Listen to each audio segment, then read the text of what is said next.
మంచిది ప్రియులారా, మరి యొక్క సమయంలో అపోస్తుల కార్యములు 17వ అధ్యాయము 11వ వచనం నుంచి చూద్దామండి. వీరు తెస్సలోనికలో ఉన్న వారికంటే గనులై ఉండిరి గనుక ఆసక్తితో వాక్యమును అంగీకరించి పౌలును శీలయును చెప్పిన సంగతులు అలాగున్నవో లేవో అని ప్రతిదినమును లేఖనములు పరిశోధించుచు వచ్చిరి. దేవునికి స్తోత్రం, హల్లెలూయా.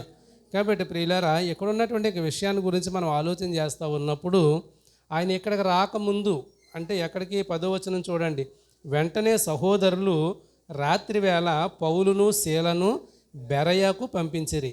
వారు వచ్చి యూదుల సమాజ మందిరములో ప్రవేశించిరి. అంటే దీనికంటే ముందు ఎక్కడున్నారంటే వీళ్ళు తెస్సలోనిక సంఘం దగ్గర ఉన్నారు. తెస్సలోనిక సంఘం దగ్గర ఉండి వారికి అనేకమైనటువంటి విషయాలను గురించి వాళ్ళకి తెలియజేసినప్పుడు 4వ వచనంలో వారిలో కొందరును భక్తిపరులకు గ్రీసు దేశస్తులో చాలామంది ఘనత గల స్త్రీలు అనేకులు ఒప్పుకొని పౌలుతోనూ శీలతోనూ కలుసుకొనిరి. ఎక్కడికి పౌలు వెళ్ళి వాక్యం చెప్పినా కూడా అక్కడ ఉన్నటువంటి వాళ్ళందరూ కూడా ఆసక్తిగా విని ఏం చేస్తున్నారంటే పౌలు యొక్క వాక్యాన్ని అంగీకరించేటటువంటి వారుగా ఉంటా ఉన్నారు. అలా అంగీకరించినప్పుడు ఏం జరిగిందంటే అక్కడ ఉన్నటువంటి యూదులు మత్సరపడి ఏం చేశారంట, మత్సరపడి అక్కడ వీళ్ళని అక్కడ నుంచి బయటికి పంపించేశారు. బయటికి పంపించేసినప్పుడు 10వ వచనానికి వచ్చేసరికి వాళ్ళు ఎక్కడికి వచ్చేసారంటే ప్రియులారా, బెరయకు వచ్చేసారు. బెరయాకు వచ్చిన తర్వాత అక్కడ చెప్తున్నటువంటి మాట, వీరు అనగా బెరయ వారు తెస్సలోనికలో ఉన్న వారికంటే గనులయ్యుండిరి. అంటే వాళ్ళకంటే వీళ్ళే గొప్పోళ్ళు అన్ని విషయాల్లో, గనులయ్యుండిరి గనుక ఆసక్తితో వాక్యమును అంగీకరించి. దేవునికి స్తోత్రం, హల్లెలూయా. కాబట్టి ప్రియులారా, తెస్సలోనిక కంటే కూడా బెరయాలు ఉన్నటువంటి వారు ఏం చేశారంటే వాక్యమును అంగీకరించి పౌలును శీలయును చెప్పిన సంగతులు అలాగున్నవో లేవో అని ప్రతిదినము లేఖనములను పరిశోధించుచు వచ్చిరి. కాబట్టి ప్రియులారా, మరి మీరు కూడా మనమందరము కూడా ఎలా ఉండాలంటే వాక్యం విషయంలో బెరయా సంఘము వలె ఉండాలి. బెరయా సంఘం ఏం చేసిందంట, చెప్పినటువంటి వాక్యం అలాగుందో లేదో పరిశోధించాలంటే ఏం చేయాలి, మరలా ఇంటికి వెళ్ళి భోజనం చేసిన తర్వాత ఒకవేళ మధ్యాహ్నం ఏదైనా అలసట ఉంటే కొంచెం సేపు నిద్రపోయినా, లేదనుకుంటే ప్రియులారా రాత్రి మరలా మీ పనులన్నీ అయిపోయి మీరు పడుకునే ముందైనా మరలా ఈరోజు చెప్పబడినటువంటి యొక్క అంశాన్ని, అంటే రాసుకునే వాళ్ళు రాసుకుంటారు, లేకపోతే అపోస్తుల కార్యాలు 17వ అధ్యాయంలో పాస్టర్ గారు మాట్లాడారు కదా అని ఆ లేఖన భాగాన్ని మళ్ళీ మనం ఏం చేయాలంట, ఇంటి దగ్గర మళ్ళీ చదివి ధ్యానం చేసి ఇది కరెక్టా కాదా అని మనము ఏం చేయాలంట, పరిశీలన చేయాలటండి. అలా బెరయా సంఘం వారు చేశారు. పరిశీలన చేయటం వల్ల ఏం జరుగుతుందంటే ప్రియులారా, ఆ వాక్యానుసారంగా నడవాలనేటువంటి ఆలోచన మరి మనకి కలుగుతుంది అన్నమాట. అలా లేకపోతే ఎక్కడ వాక్యాన్ని అక్కడే మనం విడిచిపెట్టేసేటటువంటి వారముగా ఉంటాము. అయితే ఆ విధంగా జరిగిన తర్వాత చూద్దామండి. యెషయా గ్రంథము 8వ అధ్యాయము 18వ వచనం నుండి మరి మనం చూసినప్పుడు, ఇదిగో నేనును యెహోవా నాకిచ్చిన పిల్లలను సియోను కొండ మీద నివసించు సైన్యములకు అధిపతి యెహోవా వలన సూచనలుగాను మహత్కార్యములుగాను ఇశ్రాయేలుల మధ్య ఉన్నాము.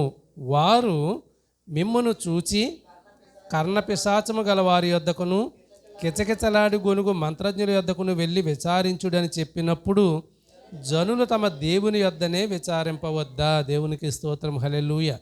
కాబట్టి ప్రియులారా, అక్కడ ఉన్నటువంటి విషయాల గురించి మనం ఆలోచన చేస్తూ ఉంటే అక్కడ ఉన్నటువంటి చాలామంది ఏం చెప్తున్నటువంటి మాట అంటే ప్రియులారా, కర్ణపిశాచం గల వారి దగ్గరికి, ఆ యొక్క మంత్రజ్ఞుల దగ్గరికి వెళ్ళి మీ యొక్క విషయాలు విచారండి అని చెప్తే అప్పుడు మనం ఏం చెప్పాలంట, తమ దేవుని యొద్దనే విచారింపవద్దా, సజీవుల పక్షముగా చచ్చిన వారి యొద్దకు వెళ్ళదగునా?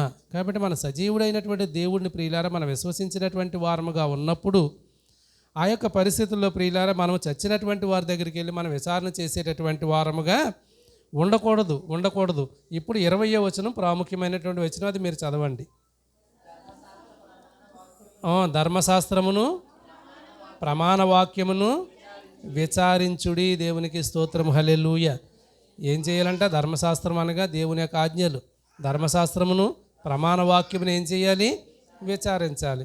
ఈ విషయం తెలిసినటువంటి బెరయా సంఘం ఏం చేసింది? పౌలు శీలలు బోధించిన దాన్ని గుడ్డిగా నమ్మేయకుండా అది అలా ఉందో లేదో విచారించి తెలుసుకున్నారటండి.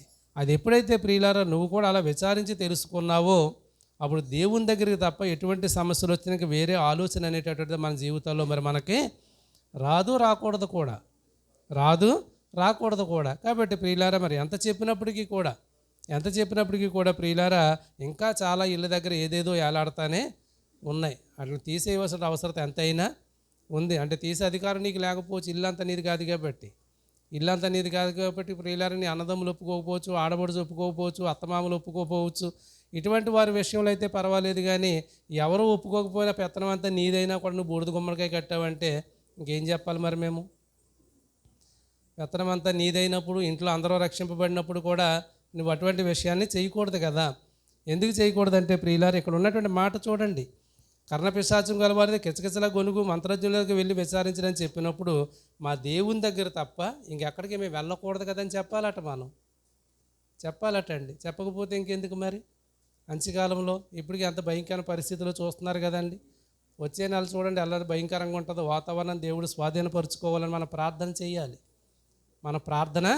చేయాలి ప్రియులారా. ఎందుకంటే చాలా ఇవాళ కూడా ఒక మెసేజ్ పెట్టాను కదా, అతినీల లోహిత కిరణాలు ఏవో ఉంటాయండి, ఆ శరీరానికే తాకకూడదట, అవి మంచివి కాదటండి. కాబట్టి ప్రతి గంటకి మీకు అవసరం ఉన్నా లేకపోయినా నీళ్ళు తాగమని, లేదనుకుంటే ఎక్కడైనా ప్రయాణం చేస్తే ఏమాత్రం అలసట అనిపించినా కూడా వెంటనే ఏ చెట్టు నీడకో మీరు వెళ్ళమని, అవసరమైతే గంట ప్రయాణంలో ఎక్కడెక్కడ చెట్లు ఉంటే అక్కడ మీరు ఆగమని చాలా హెచ్చరికలు ఉన్నాయి. ఇవన్నీ భయంకరమైన పరిస్థితుల కారణం కాదండి, ఇది కారణం కాదా? కాబట్టి ఇటువంటి పరిస్థితులన్నీ రావటానికి కలిగిన కారణం ఏంటంటే ప్రియులారా, ఇలాగే దేవుని విడిచిపెట్టేసి అనవసరమైన విషయాల్లో మనుషులు తిరుగాడుతూ ఉన్నారు. కాబట్టి సజీవుల పక్షంగా చచ్చిన వారి యొద్దకు వెళ్ళదగున ధర్మశాస్త్రమును ప్రమాణ వాక్యమును మీరు ఏం చేయాలి? విచారించుడి. ఈ వాక్య ప్రకారము వారు బోధించని ఎడల వారికి అరుణోదయము కలుగదు. కాబట్టి చాలామంది ప్రియులారు అబద్ధ బోధలు అనేటటువంటివి ఉన్నాయి, రకరకాల విషయాలు అనేటటువంటివి ఉన్నాయి. కాబట్టి దీనికి వ్యతిరేకంగా ఎవరైనా బోధిస్తే వారి జీవితంలో మరొక ఉదయాన్ని వాళ్ళు అక్కడ చూడరు అనేటటువంటి ఒక విషయాన్ని మరి అక్కడ తెలియజేస్తూ ఉన్నారు. అపోస్తుల కార్యములు 10వ అధ్యాయము, అపోస్తుల కార్యములు 10వ అధ్యాయము 33వ వచనం నుంచి మరి మనం చూసినప్పుడు, వెంటనే నిన్ను పిలిచి తిని నీ వచ్చినది మంచిది, ప్రభువు నీకు ఆజ్ఞాపించినవన్నీ వినుటకై ఇప్పుడు మేమందరము దేవుని ఎదుట ఇక్కడ కూడి ఉన్నామని చెప్పాను. కాబట్టి ఇక్కడ చూసినటువంటి విషయంలో ప్రియులారా, అక్కడ ఉన్నటువంటి యొక్క కొర్నేలిని గురించి యొక్క విషయం అంతా కూడా చెప్పబడుతూ ఉంది. కొర్నేలి దగ్గరికి ఆ దర్శనంలో దూత వచ్చి చెప్పింది, ఇదిగో పలానా చర్మకారుని ఇంట సీమోన్ అనేటటువంటి పేతురుకు ఆయన దిగాడు కాబట్టి ఆయన నీ ఇంటికి నువ్వు తీసుకురా అని అన్నప్పుడు ఆయన ఎంతమందిని పంపాడు అక్కడికి? అమ్మా, 3 పంపాడు. 2 అంటున్నాడు, 3 పంపాడు. ఈ 3 వెళ్ళి ఏం చేశారంటే ఆయన ఇంటికి తీసుకొచ్చిన తర్వాత అక్కడ చెప్తున్నటువంటి ఆ యొక్క మాట ఏంటంటే వాళ్ళందరూ ఏమంటున్నారు? పేతురు, నువ్వు రావటం చాలా మంచిదైంది. ఇదిగో ఇక్కడ దేవుడు ప్రభువు నీకు ఆజ్ఞాపించి అన్నీ వినటానికి మేమందరం కూడా ఇక్కడ కూడి ఉన్నాము. దేవునికి స్తోత్రం, హల్లెలూయా. మన 40 దినాలు కూడా మనం ఎందుకు కూడుకొని ఉన్నామండి? దేవుని యొక్క వాక్యాన్ని వినడానికి. దేవుని యొక్క వాక్యాన్ని ప్రియులారా మనం వినడానికి ప్రతి ఆదివారం మందిరములు ఎందుకు కూడుకుంటున్నాము? దేవుని యొక్క వాక్యాన్ని వినడానికి. వచ్చినటువంటి వాళ్ళు ఏం చేయాలి? వినాలంతే. వచ్చినటువంటి వాళ్ళు ఏం చేయాలి? వాక్యాన్ని వినాలి. వినడానికి ఇక్కడికి వచ్చాం. వ్యర్థమైనటువంటి విషయాలు మన మనసులో ఆలోచన ఉండకూడదు. ఏవేవో విషయాలు ప్రియులారా మనం చూసేటటువంటి వారముగా ఉండకూడదు. కాబట్టి కూడి ఉన్నామని చెప్పారు. కాబట్టి అప్పుడు నోరు తెరిచి పేతురు ఇట్లనను, దేవుడు పక్షపాతి కాడని నిజముగా గ్రహించి ఉన్నాను. దేవునికి స్తోత్రం. దేవుడు పక్షపాతి కాదటండి. పక్షపాతం ఎవరు చూపిస్తారు? మనుషులు మాత్రమే చూపిస్తారు పక్షపాతం అనేది. కాబట్టి దేవునికి ఎటువంటి పక్షపాతము కూడా లేదు. అందుకే పౌలు అంటాడు, నేను క్రీస్తుని పోలి నడుచుకున్న ప్రకారం మీరు నన్ను పోలి నడుచుకోండి. క్రీస్తు కలిగినటువంటి మనసును మీరు కూడా కాబట్టి క్రీస్తు కలిగిన మనసు నీలో ఉంటే నీలో ఏముండకూడదు, పక్షపాతం అనేది ఉండకూడదు ప్రియులారా. పక్షపాతం లేకపోయినప్పటికీ కూడా పక్షపాతం ఉన్నదంటున్నారు కదా, పక్షపాతం ఉన్నదని అంటూ ఉన్నారు. కాబట్టి అటువంటి పక్షపాతం చూపించేటటువంటి వాడిలో ప్రప్రథముని నేనే అని కూడా చాలామందికి అభిప్రాయం ఉంది. ఇది బాహాటంగానే నేను చెప్తా ఉన్నాను. ఎందుకంటే ప్రియులారా, నేనే పక్షపాతం చూపిస్తున్నానని. కాబట్టి ఇది ఏమాత్రం సరైనటువంటి విషయం అయితే కాదు. కాబట్టి ఇక్కడ ఉన్నటువంటి విషయంలో మనం దేవుడు ఒకవేళ నేను చూపించినా దేవుడి పక్షపాతి మాత్రము కాదు. ఈ సత్యాన్ని నమ్మాలి. మనం ఎవరిని నమ్మాలి? ఎప్పుడు కూడా దేవుడినే. నిన్న నేడు నిరంతరం నిలిచేది దేవుని యొక్క మాటే, మనుషుల యొక్క మాట కాదు. నిన్న నేడు నిరంతరం నిలిచేటటువంటిది దేవుడే, దేవుని యొక్క కృపే తప్ప నేను మాత్రము కాదు ప్రియులారా. కాబట్టి దేవుడు పక్షపాతి కాదని నిజముగా గ్రహించారు. ప్రతి జనములోనూ ఆయనకు భయపడి నీతిగా నడుచుకొని వానిని ఆయన అంగీకరించును. దేవునికి స్తోత్రం, హల్లెలూయా. కాబట్టి ప్రియులారా, నువ్వు నీతిగా నడుచుకునేటటువంటి వాడుగా ఉంటే, దేవునికి భయపడేటటువంటి వారుగా ఉంటే దేవుడు నిన్నే చేర్చుకునేటటువంటి వాడుగా ఉంటాడు. కాబట్టి తర్వాత మాట అంటున్నాడు, ఆ యొక్క యేసుక్రీస్తు అందరికీ ప్రభువు, ఆయన ద్వారా దేవుడు సమాధానకరమైన సువార్తను ప్రకటించి ఇశ్రాయేలుకు పంపిన వర్తమానమును మీరు ఎరుగుదురు. వీళ్ళందరూ పేతురు మాటలు వింటానికి అక్కడ కూర్చున్నారు. పేతురు మాటలు వింటానికి కూర్చుంటే మొట్టమొదటి వేసి ఏమన్నాడంటే, దేవుడు పక్షపాతి కాదురా నాయన, నువ్వు ఎవడవైతే నీతిగా ఉండి దేవునికి భయపడి నువ్వు దేవుని యొక్క ఆజ్ఞను నువ్వు అనుసరించేవాడుగా ఉంటావో అప్పుడు నిన్నందరినీ కూడా నిన్ను దేవుడు ఏం చేస్తాడంటే ఆయన చెంతకు చేర్చుకుంటాడు. ఎంత గొప్ప సువార్త చెప్తున్నాడో చూడండి. అక్కడ చాలా చక్కనైనటువంటి సువార్తను అక్కడ ఆయన చెప్తా ఉన్నాడు.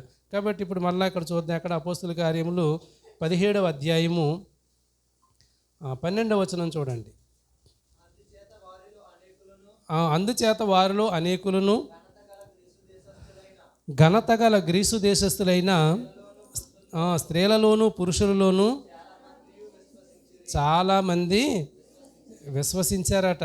ఎక్కడ బెరయా సంఘం దగ్గరికి వచ్చినప్పుడు అక్కడ ఉన్నటువంటి వారందరికీ కూడా చెప్పినప్పుడు, ఇదిగో మీరు చక్కగా లేఖనాలు పరిశోధిస్తున్నారు, ఇవన్నీ చేస్తున్నారు అన్నప్పుడు అక్కడ అనేకులు ఘనత కలిగినటువంటి గ్రీసు దేశస్థులైనటువంటి స్త్రీలు. గ్రీసు దేశస్థులు అంటే జ్ఞానం కలిగినటువంటి వారండి. గ్రీసు దేశస్థులు ఎవరండి? జ్ఞానం కలిగినటువంటి వారు. కాబట్టి జ్ఞానం కలిగినటువంటి స్త్రీలందరూ కూడా ఏం చేశారంటే ప్రియులారా, చాలామంది విశ్వసించినటువంటి వారుగా ఉన్నారు. కాబట్టి ఈ యొక్క విశ్వసించినటువంటి వారి పరిస్థితి ఆ తర్వాత ఎలాగుందో చూద్దాం. అపోస్తుల కార్యములు 13వ అధ్యాయము తీసారమ్మా. 13వ అధ్యాయము 50వ వచనం చదవండి.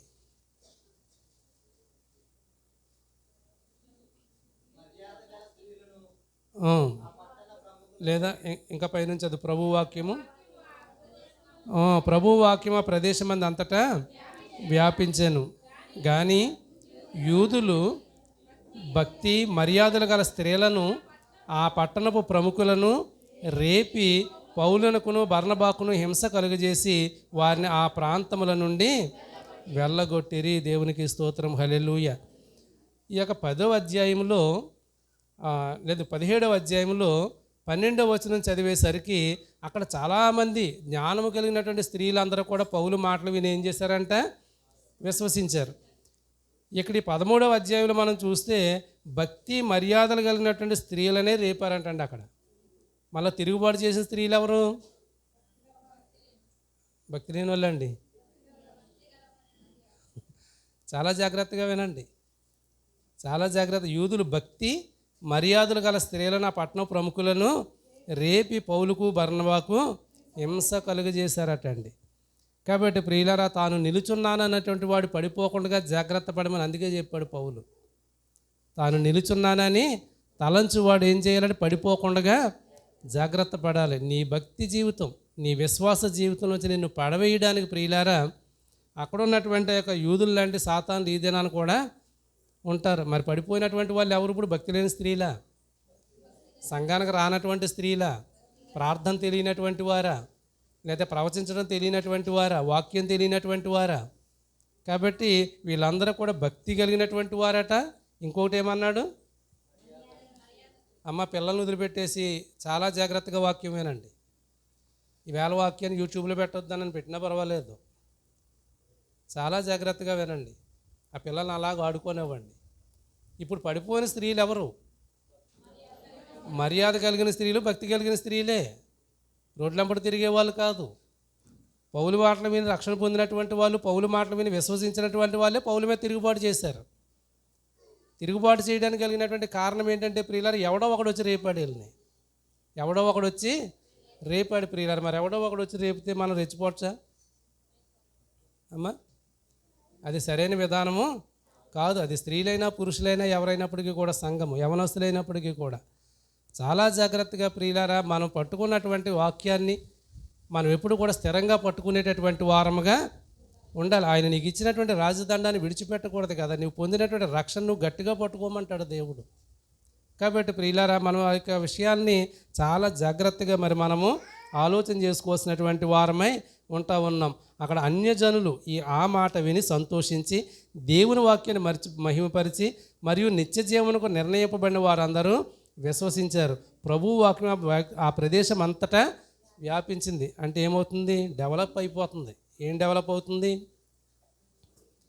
అమ్మ? దేవుని యొక్క వాక్యము, దేవుని యొక్క సువార్త ఎక్కువగా డెవలప్ అవుతూ ఉన్నప్పుడు ప్రియులారా మళ్ళీ అపవాది మళ్ళీ ఎవరి దగ్గరికి వచ్చిందంటే స్త్రీల దగ్గరికే వచ్చింది. కాబట్టి ప్రియులారా ఈ యొక్క సియోను ప్రార్థనా మందిరం ద్వారా కూడా అనేక రకాలైనటువంటి దేవుని యొక్క గొప్ప కార్యాలంతా కూడా జరుగుతూ ఉన్నప్పుడు మళ్ళీ అపవాది ఆది కాలంలో ఎప్పుడైతే ప్రియులారా అవ్వమ్మను పట్టుకుందో అదే రీతిగా మళ్ళీ ఎవరిని పట్టుకుంటా ఉంది? చాలా సంఘాల గొడవ ఎక్కడి నుంచి వస్తుంది?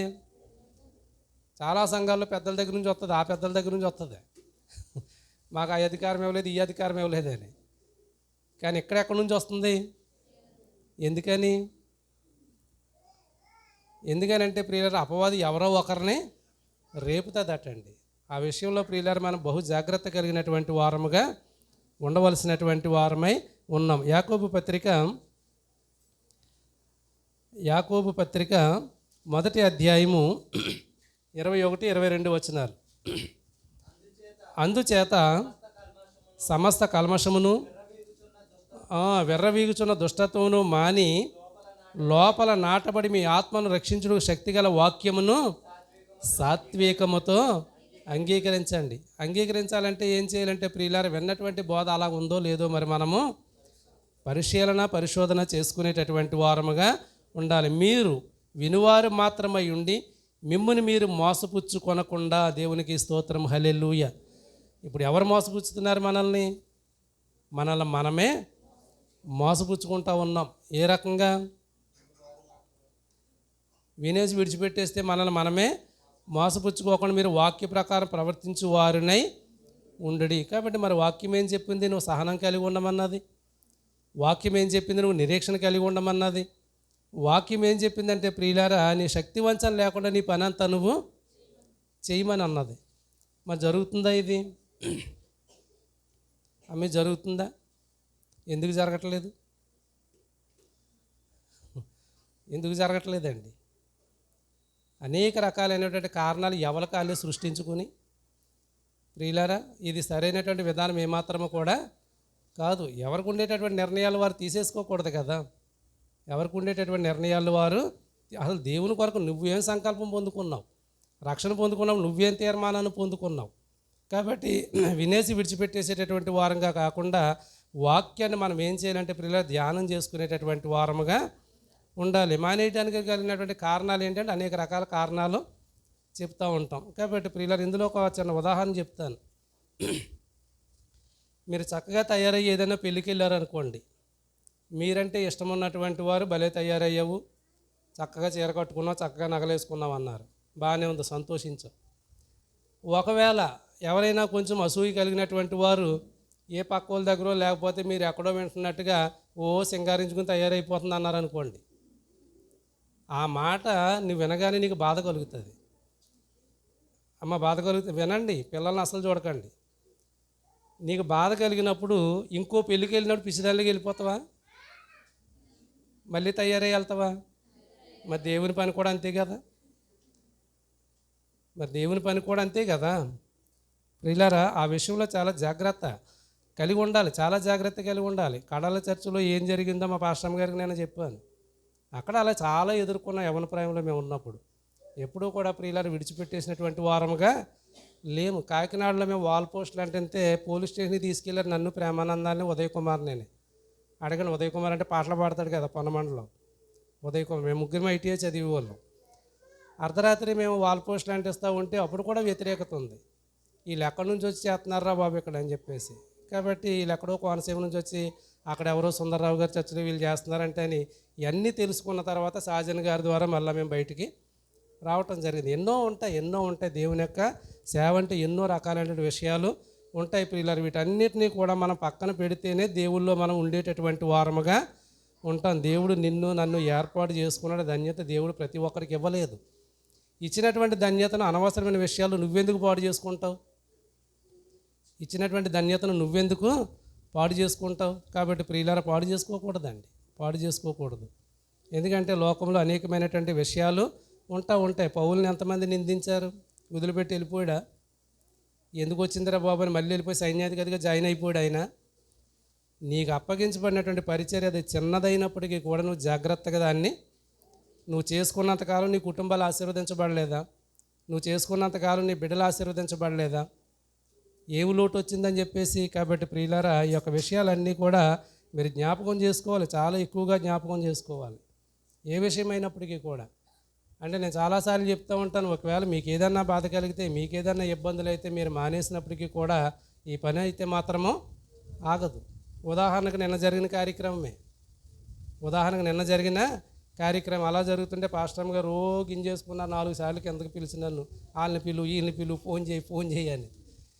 కాబట్టి అవన్నీ కూడా కాదు, ఎలాగైనా అయిపోతుంది.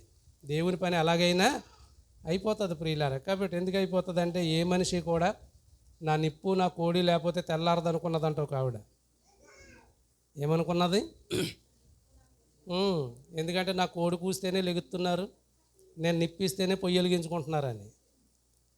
అలాగని చెప్పేసి ఆ నిప్పుని కోడిని పట్టిన ఎక్కడికో పోయిందంట, పక్క ఊరికి. చింతలపల్లి ములిగిపల్లి వెళ్ళిపోయింది. అక్కడ పొద్దున అడుగుతుందంట చింతలపల్లిలో తెల్లారిందని అక్కడ వాళ్ళని.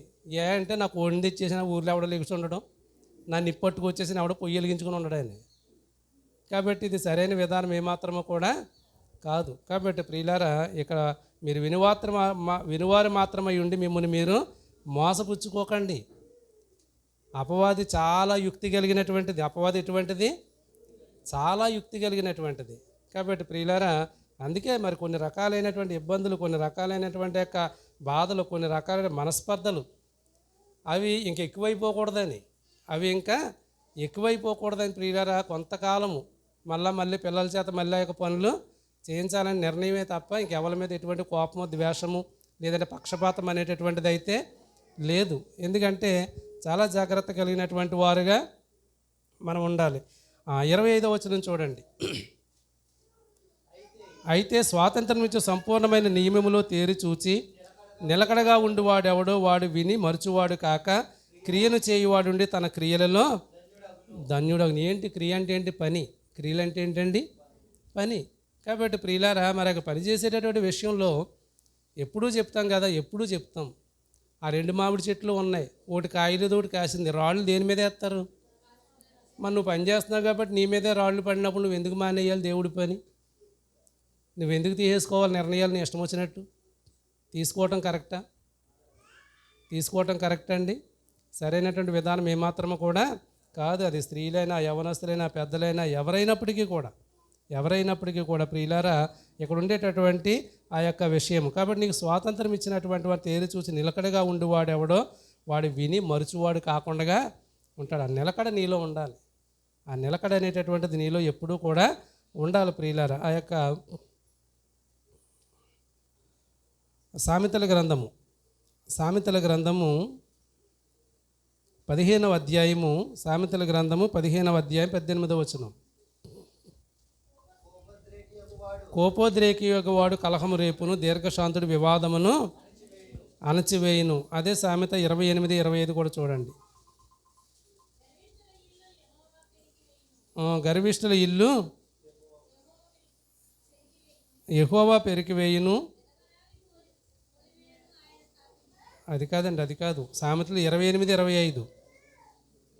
పేరాస గలవాడు కలహమును 28, 25. పేరాస గలవాడు కలహమును రేపును, యెహోవా యందు నమ్మకించువాడు. ఇప్పుడు నువ్వు వర్ధిల్లాలంటే ఏం చేయాలి? నమ్మకం ఉంచాలంటే ఏం చేయాలి? ఆయన ఆజ్ఞలను, ఆ కట్టడలను మనం గట్టిగా పట్టుకునే వారంగా మరి ఎందుకు తొట్టిల్లిపోయే వాళ్ళగా ఉన్నారు చాలామంది. అమ్మ, ఎందుకు చిన్న విషయంలో తొట్టిల్లిపోయి శపథాలు చేసేసుకుంటున్నారు? ఎందుకు శపథాలు చేసుకోవచ్చా? చేసుకోమన్నాడా దేవుడు మందిరంలో? కాబట్టి ప్రియులారా, దానికి ఉండేటటువంటి ఒక విధానం చాలా భయంకరంగా ఉంటుంది తర్వాత రోజుల్లో. కాబట్టి ఎంతవరకు నీవు ఆశీర్వదించబడడానికి మందిరం వేదిక కాదా? నువ్వు చేసినటువంటి పనికి దేవుడు ప్రతిఫలం ఇవ్వలేదా? ఒకవేళ ప్రత్యక్షంగా ఇచ్చినా ఇవ్వకపోయినా పరోక్షంగా దేవుడు ఆశీర్వదించలేదా? దేవుడు చాలా ఆశీర్వాదాలు ఇచ్చినటువంటి వాడుగానే ఉన్నాడు. కాబట్టి ప్రియులారా, పేరాస కలిగేటటువంటి వాడు రేపే కలహాల వైపు మనం ఎప్పుడు చూసేవారముగా ఉంటే నీ యథార్థత నువ్వు పోగొట్టుకుంటున్నావు. ఉంటే నీ విశ్వాసాన్ని నువ్వు పోగొట్టుకుంటా ఉన్నావు. ఎంతోమంది కొత్త కొత్త కుటుంబాలు ప్రియులారా మందిరంలోనికి రావడానికి ఆసక్తి కలిగి ఉంటా ఉన్నప్పుడు కొన్ని రకాలైనటువంటి విషయాలు మళ్ళీ తిరిగి రాకుండా చేసేటటువంటి పరిస్థితులు ఉంటా ఉన్నాయి. ఆ సాక్ష్యం ఎప్పుడు సీయోను మందిరం నుంచి బయటికి వెళ్ళకూడదు. ఆ సాక్ష్యం ఎప్పుడు బయటికి వెళ్ళకూడదు ప్రియులారా. కాబట్టి ఎప్పుడు మేమే చేస్తున్నామా, లేకపోతే ఎప్పుడు మా పిల్లలే చేయాలనేటటువంటిది కరెక్ట్ కాదండి. జీవితాంతం దేవునికి పని చేయవలసిందే. చేస్తేనే ఆశీర్వాదము, చేస్తేనే మనందరికీ ఆశీర్వాదం ప్రియులారా. కాబట్టి ఏమిస్తాడు దేవుడు అంటే, నెలంతా కష్టపడితే ఉద్యోగస్తుడికి గవర్నమెంట్ జీతం ఇస్తుంది. నువ్వు పొద్దు నుంచి కష్టపడితే రైతు నీకు కూలిస్తాడు, ఒక యజమాని నీకు జీతం ఇస్తాడు. మరి దేవుడు ఏమిస్తాడంటే నీకు అనేకమైన ఆశీర్వాదాలు ఇస్తాడు. అవి కంటికి కనపడవు, చెవికి వినపడవు. పని చేసినప్పుడు రైతు 800 ఇస్తే 800 కనపడతాయి. నువ్వు దేవుడి పని చేస్తే ఏం కనపడతాయి? నీకు ఏమీ కనపడవు, ఏమీ కనపడవు. కానీ పరలోకంలో నీకు వరకు ఒక ధనం మాత్రం దేవుడు అక్కడ నీ అకౌంట్లో వేసి ఉంచుతాడు. కాబట్టి ఇది చాలా జాగ్రత్త అయినటువంటి విషయముగా మరి మనం ఆలోచన చేసుకోవాల్సినటువంటి వారమై ఉన్నాం. యోహాను సువార్త 7వ అధ్యాయము 16వ వచనం నుంచి మరి మనం చూసినప్పుడు, అందుకు యేసు, నేను చేయు బోధ నాది కాదు, నన్ను పంపిన వానిదే. ఎవడైనను ఆయన చిత్తము చొప్పున చేయ నిశ్చయించుకొనిన ఎడల, దేవునికి స్తోత్రం, హల్లెలూయా. ఎవడైనా ఆయన చిత్తము చొప్పున చేయ, మరి నిశ్చయించుకున్నారా లేదా? మీరు మరి నిశ్చయించుకున్నారా లేదండి? మరి నిశ్చయాన్ని మళ్ళీ మనం వదిలేయచ్చా? ఎవడు ఏమైతే అయిపోనివ్వండి, ఎవడు ఎక్కడ మొక్కుకుంటే మొక్కుకోనివ్వండి, ఏమైపోయినా కూడా నేనును నా ఇంటి వారును యెహోవాను సేవించేదము. భక్తుని ఎంత గొప్ప మాట అన్నాడండి. నువ్వు అనగలవా మాట? అమ్మ, నువ్వు అనగలవా? అనలేకపోవటానికి కారణం ఏంటి? అనలేకపోవటానికి కారణం ఏంటండి? అపవాది ఏదో ఒక ఆలోచన మన జీవితంలో పెడుతుంది, ఏదో ఒక ఆలోచన జీవితంలో పెడుతుంది ప్రియులారా. కాబట్టి ఆ ఆలోచన మనం పక్కన పెట్టేసేటటువంటి వారముగా ఉండాలి. ఆయన చిత్తము చొప్పున చేయ నిశ్చయించుకొనిన ఎడల. కాబట్టి ఆ బెరయా సంఘం వారు ఏం చేశారంటే, ఆ లేఖనాలు అలాగ ఉన్నాయో లేదో పరిశీలన చేసుకున్నారు. ఇప్పుడు దేవుని చిత్తమేమో నీ ఎడలు ఏముందో నువ్వు పరిశీలన చేసుకోవాలొద్దా? అమ్మ, పరిశీలన చేసుకోవాలొద్దండి? చేసుకోవాలి. చేసుకోకుండా నిర్ణయాలు ఏంటి మరి? అది సరైనటువంటి విధానము కాదు కదా. అది సరైనటువంటి విధానం ఎప్పుడు కూడా కాదు. ఆ బోధ దేవుని వలన కలిగినదో లేక నా అంతట నేనే బోధించుచున్నానో వాడు తెలుసుకొనును. తనంతట తానే బోధించేవాడు స్వకీయ మహిమను వెతుకును కానీ, తన్ను పంపిన వాని మహిమను వెతుకువాడు సత్యవంతుడు, ఆయన యందు ఏ దుర్నీతియు లేదు అని చెప్పేసి ప్రియులారా ఇక్కడ చెప్తున్నటువంటి ఆ యొక్క మాట, ప్రభు అయినటువంటి యేసుక్రీస్తు వారు చెప్తున్నటువంటి ఆ యొక్క మాటను మనం ఆలోచన చేస్తే, ఏ మాట కూడా బైబిల్ గ్రంథంలో ఉన్నటువంటి ఏ వాక్యము, ఒక పదము కూడా అది కేవలం మనుషుడు తన జ్ఞానంతో రాసింది మాత్రము కాదు. కీర్తనకారుడు ఏదైనా రాస్తే అలంకారప్రాయంగా 2-3 మాటలు ఎక్కడన్నా మనకు అక్కడ కొన్ని కీర్తనలు కాబట్టి అలంకారప్రాయంగా రాసినా అవి కూడా భవిష్యత్తు వాక్కుల గురించి మాత్రమే వ్రాయబడ్డాయి. కానీ వ్యర్థమైన మాట బైబిల్ గ్రంథంలో ఏ ఒక్కటి కూడా లేదు ప్రియులారా. కాబట్టి ఇటువంటి ఒక విషయంలో అటువంటి బోధ అది దేవుని ద్వారా వచ్చింది కాబట్టి దాన్ని మనం ఏం చేయాలంటే నమ్మి విశ్వసించేటటువంటి వారముగా ఉండాలి. అపోస్తుల కార్యములు 14వ అధ్యాయము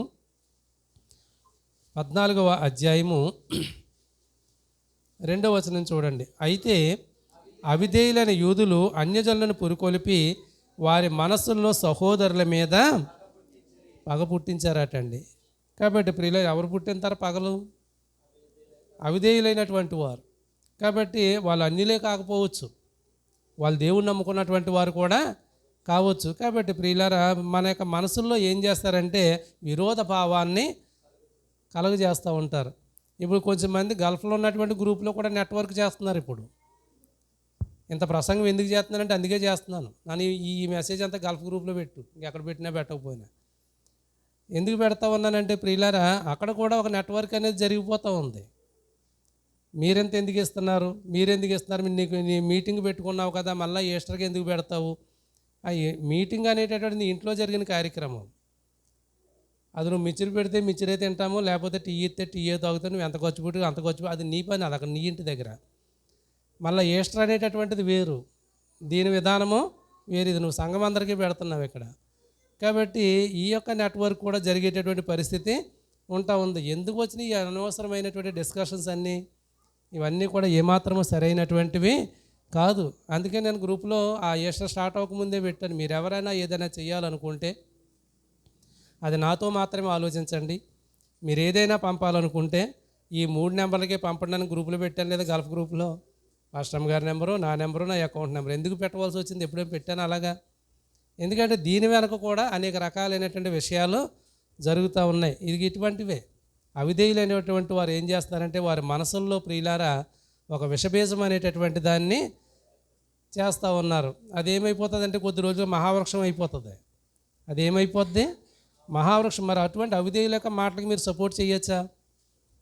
మనం సపోర్ట్ చేయొచ్చా? ఆ అవిధేయమైనటువంటి మాటలను పట్టించేసుకుని మరి మనం దేవుని పనులకు దూరం అయిపోవచ్చా?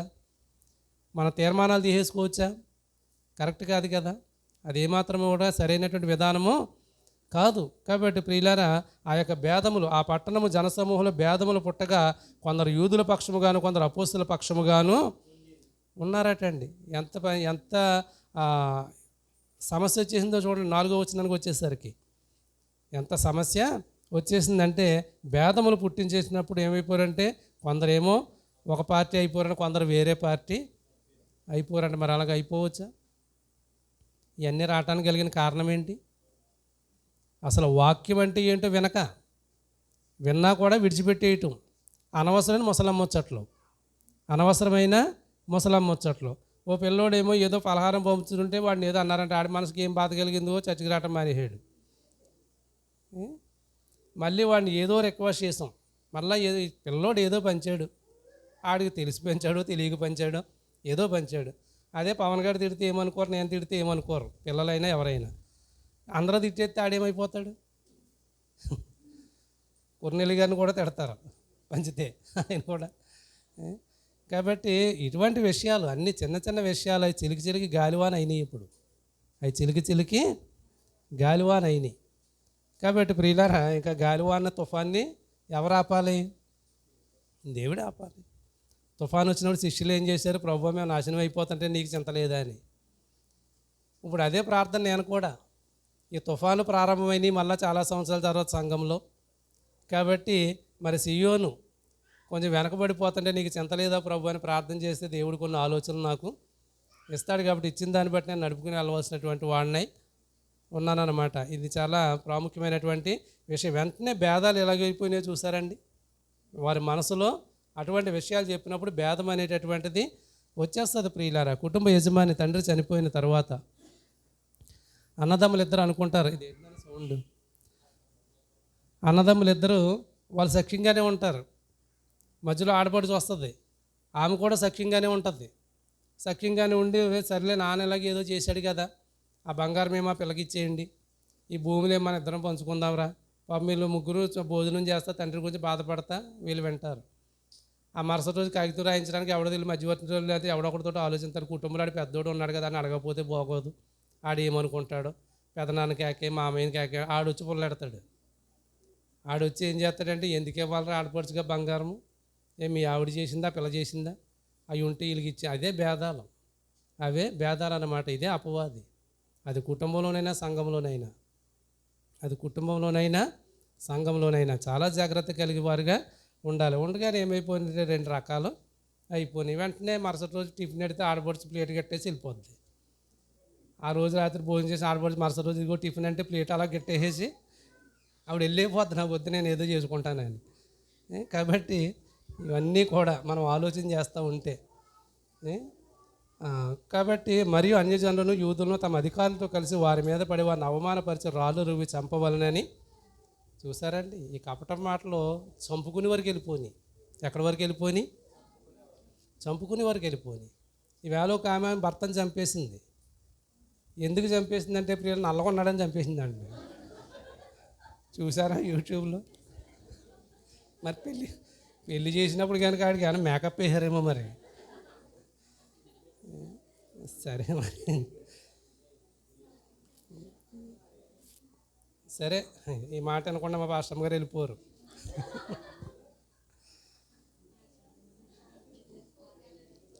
అంటే ఒక చోట ఒక పెళ్ళికి వెళ్ళాం, రాజోల్లో మా బంధువుల పెళ్ళికి.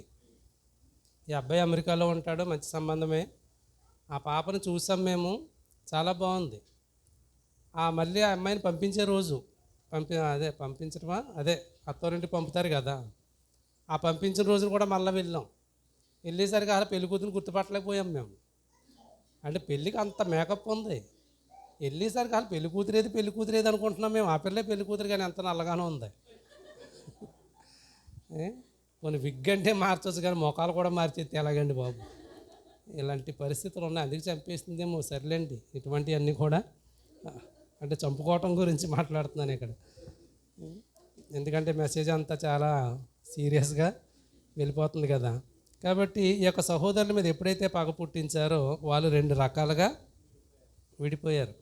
అది జరగకూడదని ప్రసంగం చేస్తూ ఉన్నాను. కాబట్టి ఎవరు కుయుక్తి కలిగిన వారుగా ఉన్నారో, ఎవరిని అపవాది బలంగా పట్టుకుందో వాళ్ళు మనం హెచ్చరించేవారుగా ఉండాలి. అంతేగాని వాళ్ళ మాటలతో మనం ఏకీభవించేవారుగా ఉండకూడదు. మనకు అర్థమైపోద్ది ఒక వ్యక్తి ఇలాగ ఎందుకు మాట్లాడుతున్నారు, ఒక స్త్రీ ఇలాగ ఎందుకు మాట్లాడుతుంది, ఒక యవనస్తుడు ఎందుకు ఇలా మాట్లాడుతున్నాడు, ఒక సండే స్కూల్ పిల్లోడు ఎందుకు ఎంత బాధపడ్డాడు అనేటటువంటి ఎప్పుడైతే మన ఆలోచనలోకి వచ్చినాయి, మనం జాగ్రత్తగా మళ్ళీ వాళ్ళకి మంచిగా చెప్పి మనం దేవుని దగ్గరికి తీసుకురావాల్సినటువంటి వారమై ఉన్నాం. ఎవడో మనసుని గాయం చేస్తాడు, అవన్నీ అలాగ ఉంటారని ఆయన పట్టించుకోకూడదని మనం ఏం చేయాలి, వాళ్ళకి చెప్పాలి. సామెతల గ్రంథం 9వ అధ్యాయము 6వ వచనం నుంచి చూస్తే, ఇక జ్ఞానము లేని వారై ఉండక బ్రతుకుడి, తెలివి కలుగు చేయ మార్గంలో చక్కగా నడువుడి, అపహాసకులకు బుద్ధి చెప్పువాడు తనకే.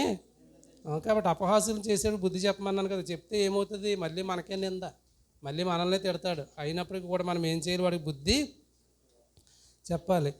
సరే, ఆ మాట అంతా పక్కన పెడితే 6వ వచనం, ఇంకా మనం జ్ఞానము లేని వారై ఉండక బ్రతకాలట, తెలివి కలుగు చేసే మార్గంలో మనం చక్కగా నడవాలట. చివరి రెఫరెన్స్ అండి, 13వ అధ్యాయం 20వ వచనం.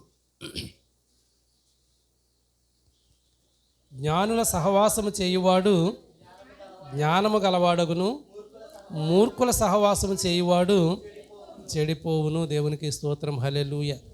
మనము జ్ఞానుల సహవాసంలోనే ఉండాలి, మన బిడ్డలను కూడా జ్ఞానుల సహవాసంలోకి మనం పంచేటటువంటి వారముగా ఉండాలి. అలా ఉంటేనే ప్రియులారా, జ్ఞానుల సహవాసం చేసేవాడు జ్ఞానం గలవాడు అవుతాడట, మూర్ఖుల సహవాసం చేసేవాడు చెడిపోతాడు. కాబట్టి ప్రియులారా, ఆ మాట మనం విని ఇది అవునా కాదా అని మనం ఏం చేయాలి, పరిశీలన చేసుకోవాలి. మొదటి రిఫరెన్స్ అదే కదా. ధర్మశాస్త్రం అంతా చదివిన తర్వాత బెరయా సంఘం వారు ఏం చేశారు, పౌలు చెప్పిన బోధ అది అలాగుందో లేదో లేఖనాలను పరిశీలన చేసుకున్నారు. ఇప్పుడు ఈ మాట ఉంది కదా, జ్ఞానులు సహవాసం చేస్తే గొప్పవాళ్ళు అవుతాం, అవునా కాదా పరిశీలన చేసుకుని నిజంగా మంచి వాళ్ళతో స్నేహం చేసిన వాళ్ళు ఎలాగున్నారు, చెడ్డవారితో స్నేహం చేసిన వాళ్ళు ఎలాగున్నారు అనేటటువంటిది మనం ఆలోచన చేసుకునే వారముగా ఉండాలి. ఇక్కడ క్రికెట్ ఆడతారు పిల్లలందరూ, అందరూ బాగానే మాట్లాడుకుంటారు, కానీ ఒకడు ఎవడో అన్ని చూడలేదు, కానీ అస్తమాట ఆ నోరిపితే బూతు మాట వస్తుంది, ఎవడో ఒకడే. కాబట్టి వాడి బూతులు మరి మిగతా వాళ్ళు నేర్చుకోరా, ఆడి గట్టిగా వాదించడానికి యువతలోడికి తెలియకుండానే బూతులు వచ్చేస్తాయి వీడికి, అది మళ్ళీ అందరికీ వ్యాపించేస్తుంది. కాబట్టి వాడినన్నా తప్పించేయాలి, వాడి దగ్గర నుంచి మీ పిల్లలన్నా మీరు. కాబట్టి క్రికెట్ ఆడి పిల్లలందరూ తల్లిదండ్రులు ఇంటి దగ్గర అడగండి, ఎవడో ఒకడు బూతులు తిడుతున్నాడు అంటే ఎవడని అడిగి వాడి దగ్గర నుంచి మీ పిల్లల్ని తప్పించేయండి, లేదా ఆయన ఆటలో పెట్టుకోవద్దనన్నా చెప్పండి. లేదా రేపు పొద్దున మన పిల్లలు బూతులు తిడతారు. వాడు ఎవడో కనపడితే నేనే చెప్తాను. నిన్న రాత్రి అప్పుడు వరకు ఆడుకుని కొట్టేసుకుంటున్నారు, వీళ్ళు ఏంటో కొట్టుకుంటున్నట్టు ఉందని నేను బయటకు వచ్చాను. ఈ లోపల పాస్టర్ గారు వచ్చి ఆవిడ గద్దించేసి పంపేశారు పిల్లల్ని, కొట్టుకుంటే ఇక్కడ ఆడకంటారు, వెళ్ళిపోండి, అసలు మళ్ళీ రేపు నుంచి గ్రౌండ్లోకి రాకండి మీరు ఎవరోని అని. అంటే ఇటువంటివి ఉంటాయి, ఎవడో రేపేవాడు ఉంటాడు. కాబట్టి ఇటువంటి విషయాల్లో ప్రియులారా, మనం ఎటువంటి సహవాసంలో ఉన్నా, మన బిడ్డలు ఎటువంటి సహవాసంలో ఉన్నారనేటటువంటిది ఎప్పటికప్పుడే మనం పరిశీలన చేసుకుని మనం ఆత్మీయ జీవితంలో ముందుకెళ్ళవలసినటువంటి వారమే